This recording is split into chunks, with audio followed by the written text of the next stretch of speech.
ألا إن أولياء الله لا خوف عليهم ولا هم يحزنون صدق الله العظيم وبلغنا رسوله النبي الأمين الكريم ونحن على ذلك لمن الشاهدين والشاكرين والحمد لله رب العالمين۔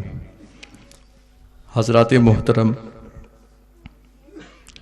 ٹھنڈک کا موسم ہے، وقت کافی ہو چکا ہے، اس لیے حصول برکت کے لیے میں آپ کے روبرو حاضر ہوا۔ سب سے پہلے تمام حاضرین سامعین دعا فرمائیں کہ اللہ تبارک و تعالی صاحب خانہ نے جس مقصد کے تحت اس محفل کا انعقاد کیا ہے، اس محفل کو قبول فرما لے۔ اور یہ محفل حضرت ابراہیم علیہ السلام کی سنت یعنی ختنہ جو شعار اسلام میں سے ہے، اسی کے توسل سے رکھا گیا ہے۔ تو آئیے کچھ سننے اور سنانے سے قبل آقا نامدار، مدینے کے تاجدار، دونوں عالم کے مالک و مختار، نائب پروردگار جناب احمد مجتبی محمد عربی روح فدا صلی اللہ علیہ وسلم کی بارگاہ بے کس پناہ میں درود و سلام کا نذرانہ پیش کر لیجئے۔ پڑھیے آواز بلند، اللہم صلی علی سیدنا شفیعنا حبیبنا مولانا محمد بارک وسلم صلو علیہ صلاۃ و سلام علیک یا رسول اللہ صلی اللہ علیہ وسلم۔ مجھ سے قبل مشیر اعلیٰ حضرت مولانا زاہد رضا صاحب قبلہ جو میری رہنمائی فرماتے رہے، ہمیشہ میں شکر گزار ہوں ان کا۔ انہوں نے آپ کو بہت اچھی بات، اہم پیغام دیا۔ اللہ تبارک و تعالیٰ سے دعا ہے کہ اللہ تبارک و تعالیٰ عمل کی توفیق عطا فرمائے۔ جان کے رکھیے، یہ علم بھی بہت بڑی چیز ہے۔ آتا ہے کہ من یرید اللہ خیرا یفقہہ فی الدین۔ نعرہ تکبیر، نعرہ تکبیر، نعرہ رسالت، نعرہ رسالت۔ اللہ کے رسول صلی اللہ علیہ وسلم ارشاد فرماتے ہیں، من یرید اللہ خیرا یفقہہ فی الدین۔ اللہ تبارک و تعالی جس کے ساتھ بھلائی کا ارادہ فرماتا ہے اسے دین کی سمجھ عطا کر دیتا ہے۔ تو اللہ تبارک و تعالی کا لاکھ لاکھ شکر و احسان ہے کہ اللہ تبارک و تعالی نے ان تمام خوش نصیب جو علم دین حاصل کیے ہیں، جو اللہ تبارک و تعالیٰ نے سمجھ عطا کیا ہے، اللہ تبارک و تعالیٰ کا لاکھ لاکھ شکر و احسان ہے۔ تو میں نے ابھی جس آیت کریمہ کی تلاوت کا شرف حاصل کیا، اللہ تبارک و تعالیٰ قرآن مقدس میں ارشاد فرماتا ہے، الا ان اولیاء اللہ لا خوف علیہم ولا هم یحزنون۔ خبردار، یقیناً اللہ کے ولیوں کو، اللہ کے دوست کو نہ کوئی خوف ہے اور نہ ہی وہ رنجیدہ ہوتے ہیں۔ آپ دیکھیے، آپ حضرات میں سے کوئی یہ بتا سکتا ہے کہ یہ مہینہ کون سا مہینہ ہے؟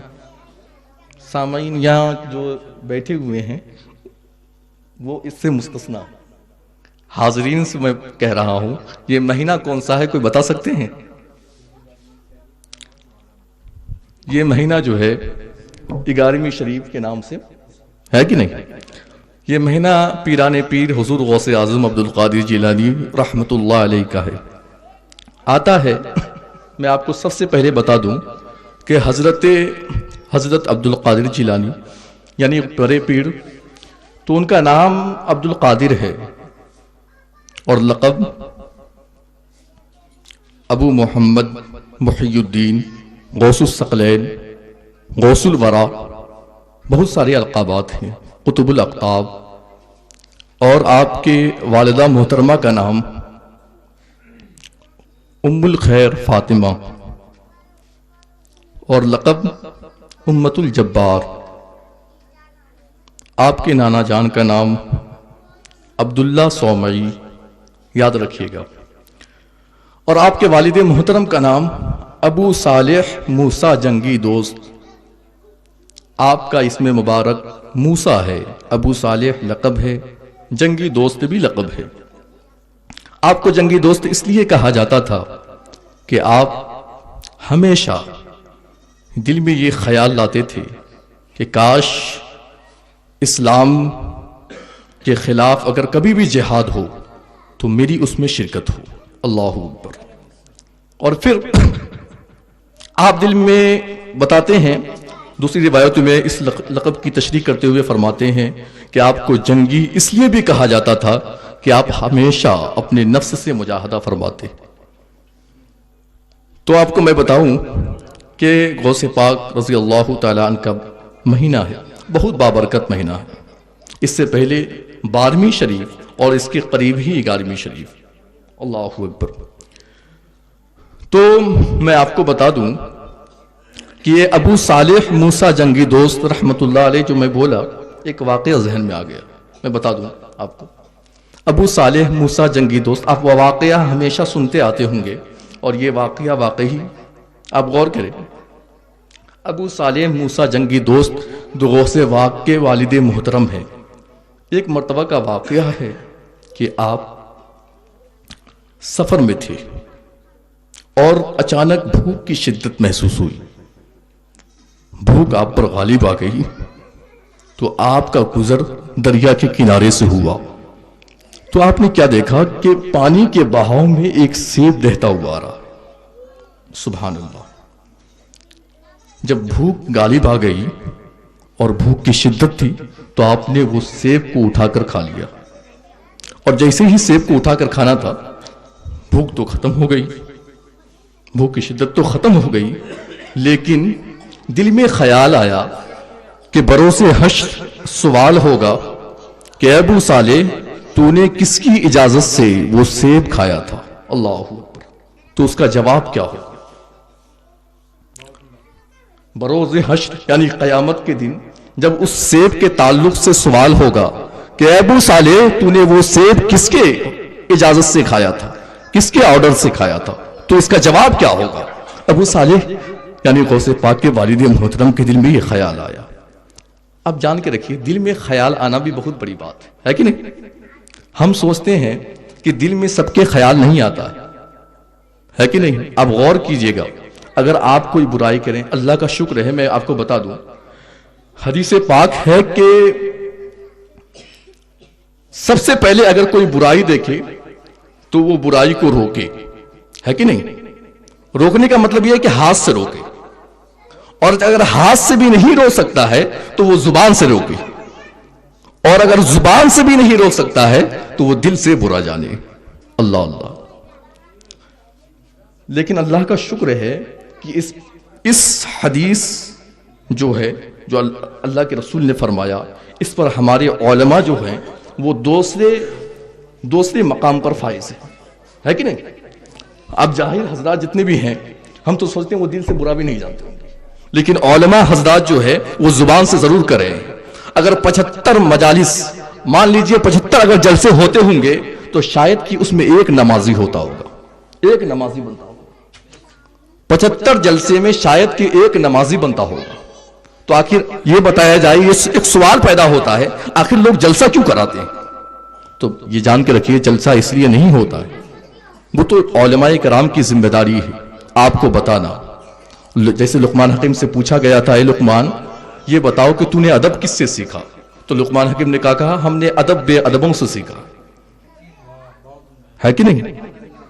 آپ یہ مت دیکھیے کہ بولنے والا کون شخص ہے، یہ دیکھیے وہ بول کیا رہا ہے کہ نہیں؟ جب آپ یہ دیکھیں گے تو انشاءاللہ تبارک و تعالی آپ کے دل میں بات آئے گی، سرایت کرے گی۔ اس لیے اب دیکھیے وہ ابو صالح موسیٰ جنگی دوست ہیں، وہ سیب اٹھا کر جیسے ہی کھایا، ان کے دل میں خیال آیا کہ کل قیامت کے دن جب سوال ہوگا کہ اے ابو صالح تو نے سیب کس کے حکم سے کھایا تھا، تو اس کا جواب کیا ہوگا؟ اب یہ بتائیے، یہاں اگر اس بات کو اگر آپ نے سمجھ لیا ہے تو تھوڑی دیر رک جائیے، اب میں مذاق بھی نہیں کر رہا ہوں۔ اب بتائیے، یہ سیب پانی کے بہاؤ میں بہتا ہوا آ رہا تھا، ہے کہ نہیں؟ اب انہوں نے اٹھا کے کھا لیا، اب دل میں خیال آیا، اب بتائیے ابھی فصل کٹ گئی ہے، ایک مسئلہ میرے ذہن میں بار بار گردش کر رہا ہے، ابھی فصل کٹ گئی ہے اور فصل کٹنے کے بعد لوگ اپنے کھیتوں میں جتائی کرتے ہیں ٹریکٹر سے، ہے کہ نہیں؟ جتائی کرنے کے بعد اس میں ڈھیلا نکل آتا ہے کہ نہیں؟ ڈھیلا نکلنے کے بعد کچھ لوگ جاتے ہیں اس کھیت میں بغیر اجازت ڈھیلے کو لے آتے ہیں، ہے کہ نہیں؟ اب ڈھیلا جب بغیر اجازت کھیت میں سے آتا ہے، اب بتائیے کیا صاحب کھیت نے اس کا آرڈر دیا ہے؟ جان کے رکھیے، یہ غور کرنے کا مقام ہے۔ مقام اس لیے ہے کہ اگر علم ہوتا، اگر علم سے دل منور ہوتا، اگر ذکر اللہ سے دل منور ہوتا تو ضرور ہے کہ ضمیر کہتی کہ نہیں یہ غلط ہے۔ جیسے ابو صالح کے دل میں یہ خیال آیا کہ یہ سیب تو کھا لیا ہوں، اس کا کل قیامت کے دن اجازت، یعنی اس کے قیامت کے دن جواب دینا ہوگا، ہے کہ نہیں؟ ہم نے ڈھیلا اٹھا دیا لیکن سمجھا نہیں، اور سمجھ میں اس لیے نہیں آیا کہ دل علم سے خالی ہے، قلب سیاہ ہے، ذکر اللہ سے ہمارا دل سیاہ ہو چکا ہے۔ لیکن اب قربان جائیے ابو صالح موسیٰ جنگی دوست پر، ہم لے کے آ جاتے ہیں، اور لے کے آنے کے بعد جب لے کے آ جاتے ہیں، یا ڈھیلا ہو یا جو بھی سامان ہو، دل میں خیال نہیں آتا ہے۔ دل میں اگر خیال آ جائے تو سمجھیے آپ کا دل منور ہے، لیکن دل میں اگر خیال نہیں آیا تو سمجھیے دل سیاہ ہے آپ کا۔